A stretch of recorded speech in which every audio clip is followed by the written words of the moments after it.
Welcome to the Purpose Podcast. I'm your host, Gabe, And I'm your co-host, Josh. and you're going to be seeing this on April 28th, 2026. The year is flying by fast. It's Hey, crazy. I know we're almost in May. Insane. Feels like we just started 2026. hmm Before you know it, it's gonna be Christmas. Please don't say that yet. I like the little break I like the little break from Christmas, which is the whole year. Before we know it, it's gonna be 4th of July. Yeah, okay, that's a little bit better. Gotta get my outfit ready for 4th of July. hmm Don't know what I'm gonna do yet, but I'm gonna figure it out. I gotta get my summer body ready. That ain't gonna happen though. Hot boy summer. Uh-huh. Christian boy summer. I mean, I might, just for my outfit for 4th of July, I might, sit out in the sun and put some stars and stripes on my back and get a sunburn and have a trace of the American flag on my back. Yeah. Well, I would do the American. same, but I don't want to make you or anybody else jealous of my physique. I'm just kidding.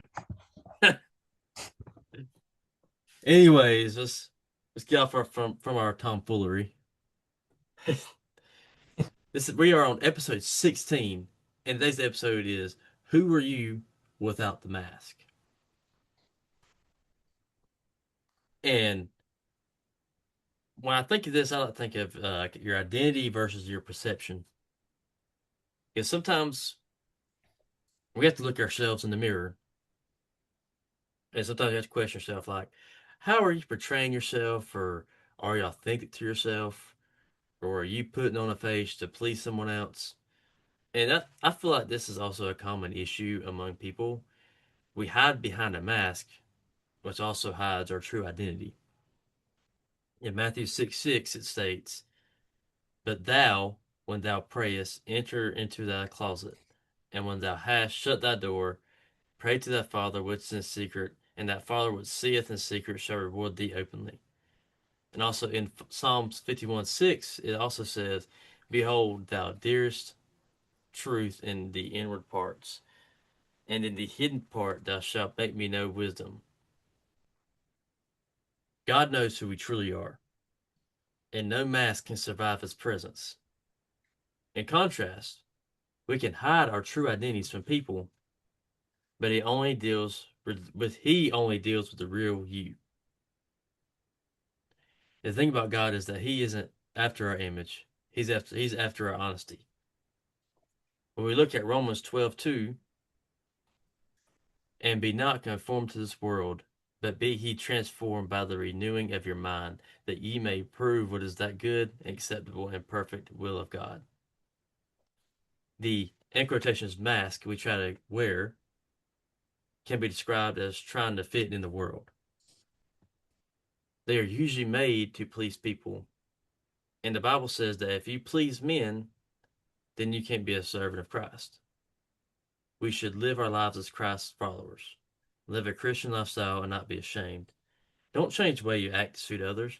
Try your best to always stick with living godly, even though we always hiccup.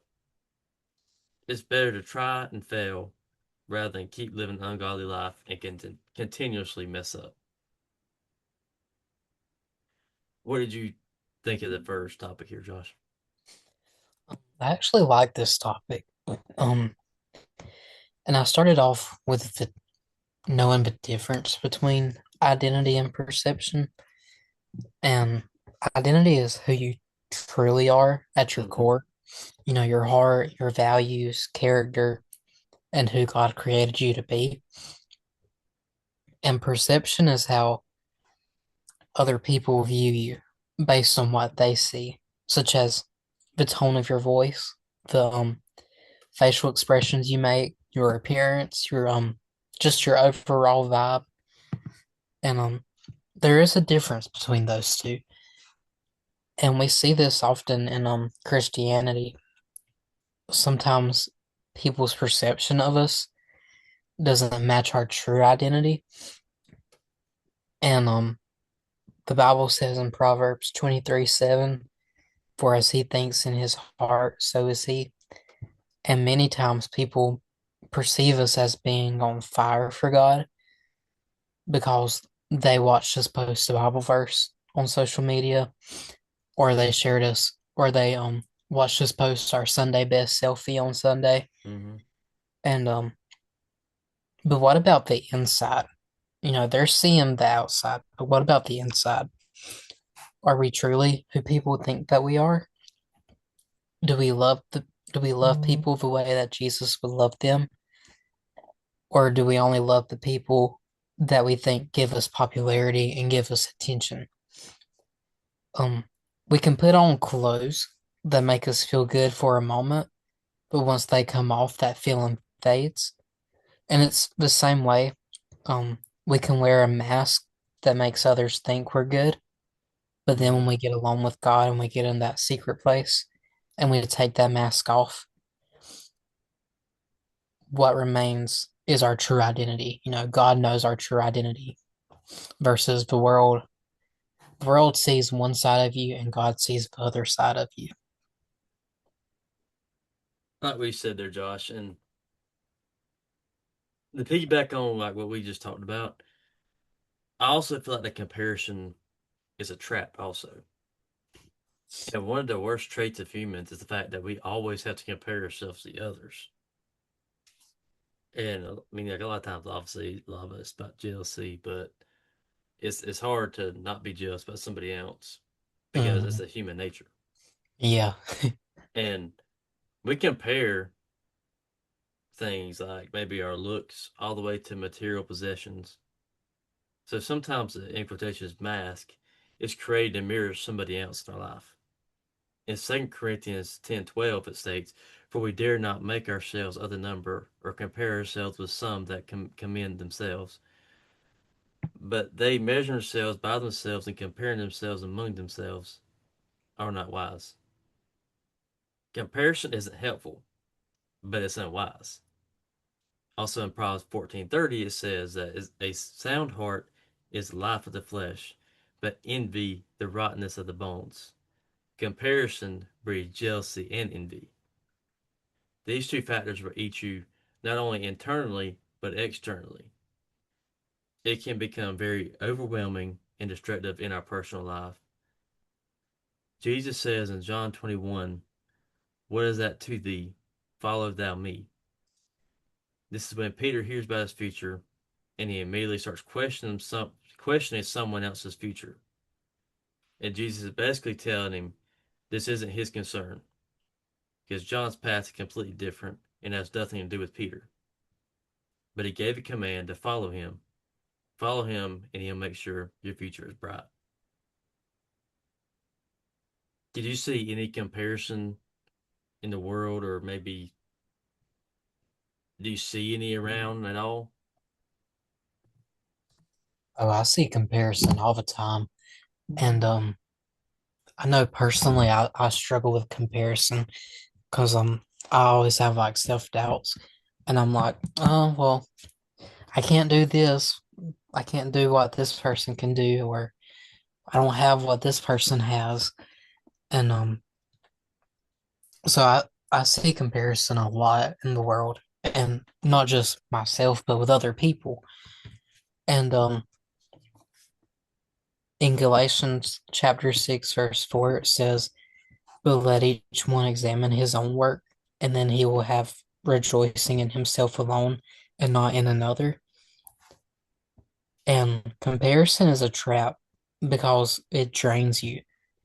Um, there's always going to be things that other people have that we don't have, and things that they do that we can't do.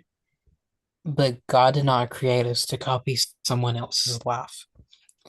And always remember that you are fearfully and wonderfully made in the image of God, and your value isn't determined by what other people think of you or what you sometimes think about yourself, because your worth comes from the one that created you. And when we constantly compare ourselves to other people, we lose sight of the gifts and the purpose and the identity that God placed within us. And I feel like that's one of the quickest ways to lose gratitude Hmm. for your own life is when you compare yourself to somebody else's life. I agree. Um, it feels like when you start comparing yourself to other people, it just feels like you can't never get ahead in life. Like you feel like you always got to be one step ahead of somebody else, so you're constantly trying to be better than them. Right. After, like you said, after a while, it's just draining. Yeah, there was a point one time where I would compare myself because they had this one thing that I didn't have. And I remember I would lose sleep over it. I would cry about it. And it was very draining. And it's nothing but the enemy because the enemy wants to tell you that you're not doing good in life or you're not who God called you to be because Hmm. you don't have what this person has. But we're all created differently in the image of God. So what this person may have isn't what God meant for you to have, or what this person can do isn't what God meant for you to do. Um, he all gave us different traits and different uniques. And so you just have to look at yourself the way that God looks at you. And sometimes I feel like that the environment can be controlling you. And it's always important to always try and put yourself in the best environment possible because evil around you can definitely affect the way you live. Like in 1 Corinthians 15:33, it says, "Be not deceived. Evil communications corrupt good manners." So how do you portray yourself whenever you're out of your comfort zone in these bad environments? Do you change your mask? If so, that means you're conforming to that setting. Now, also at the same time, this all could be a good thing or a bad thing. You can be witnessing behavior that might be benefiting your life, but you also can become the thing that you always swore yourself against. And the world makes it kind of a little bit easier to do bad things, and it makes things feel more fun. And a lot of times it feels like all your friends are on board with it, but in the long run, it's so better to try your best to resist and continue to do better with your life. Another verse to prove this is in Proverbs 13:20, and it says, "He that walketh with wise men shall be wise, but a companion of fools shall be destroyed." Your inner circle can shape your outlooks on life. That's why grown-ups always told us to choose our friends wisely growing up. Because if we get in the wrong crowd, then our lives can spiral out of control. But if we surround ourselves with, in quotations, wise men, then it can shape us into admirable people. We shall, we should be people that others always look up to. Right. And your environment and your people has an effect on you, has an effect on the way you think, the way you live, um, the way you do stuff. Because if you put yourself around people that party, you're gonna party. Hmm. If you surround yourself with in an environment that's filled with drugs, you're more than likely gonna get addicted to drugs. Um, if you surround yourself with people that love you and support you and they want you to do good and they go to church, you're more than likely going to go to church and you're going to love other people and you're going to support other people.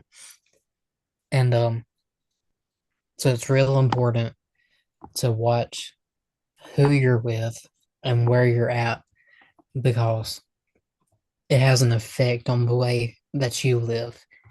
And especially if you know that you was born and you was called to lead others to Christ, you don't want to be in an environment where you're being pulled further away from Christ. Hmm. and the people is doing things that's not Christ-like. Versus if you surround yourself in an environment that does pull you closer to Christ, and they do things like read the Bible, have worship nights, go to church. You know, you're gonna live your life right according to God.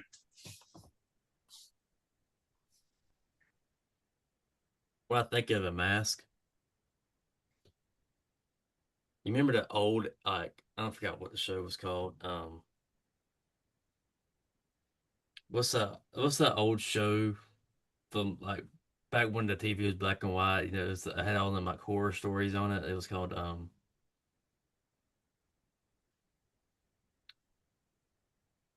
was it the X Files? What was that? What it was? No. The I don't know. I have no idea. Anyways, I don't know one of them old shows. I'm gonna think of it later, and I'm gonna be so mad at myself for forgetting what it was. It's not the Twilight Zone, It was is it? Twilight Zone. There we go. I don't know Yeah. where I got X Files from. It was Twilight Zone. I feel stupid, but anyways, um, there's an episode where they all put on a mask, and that mask changed their whole face. Like their face kind of conformed to the mask. It's kind of what I think of here. Like if you wear a certain mask and it's bad for you, then it's going to change you. That's one thing I thought of. Another thing I thought of was that movie with Jim Carrey. I think it was like called The Mask. I ain't never seen it because it freaks me out every time I look at it. But that's the first thing I thought of when I heard when I saw when I thought of Who Are You Without the Mask.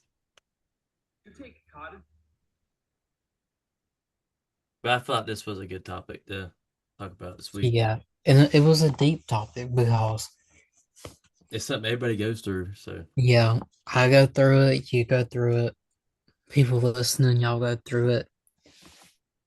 And we know people that wear a mask and they live like this in front of certain people and then live a totally opposite way in other hmm people.